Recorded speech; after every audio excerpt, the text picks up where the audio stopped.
আজকে রান্না করছি চিংড়ির শুটকি দিয়ে আলু বেগুনের চচ্চড়ি। কড়াইয়ে তেল গরম করে গোটা জিরে আর শুকনো মরিচ ফোড়ন দিয়ে দিব। হালকা ভেজে তাতে দিয়ে দেব কুচানো পেঁয়াজ।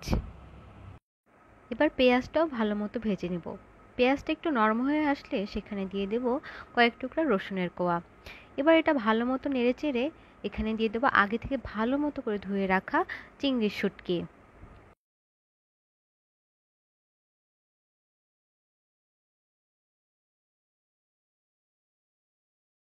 দিয়ে দেব লবণ, মরিচের গুঁড়া আর অল্প হলুদ গুঁড়া।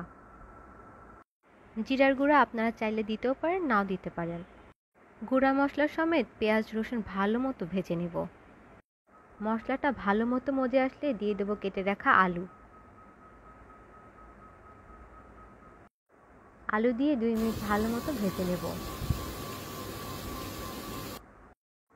এবার দেব কেটে রাখা বেগুন। ভালো মতো নেড়েচেড়ে হালকা পানি দিয়ে ঢেকে ঢেকে সিদ্ধ হতে দেব।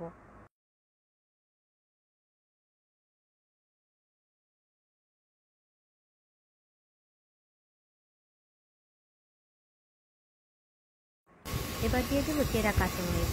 এটা রান্নার একটু সুন্দর ঘ্রাণ তৈরি করে।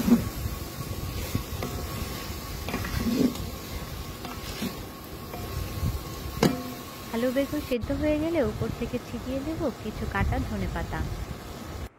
ধনেপাতা দিলে রান্নায় একটা আলাদাই স্বাদ হয়।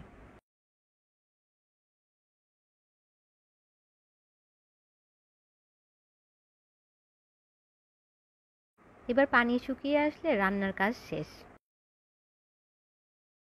চিংড়ির শুটকি খেতে কে কে পছন্দ করেন কমেন্টে জানাতে ভুলবেন না কিন্তু।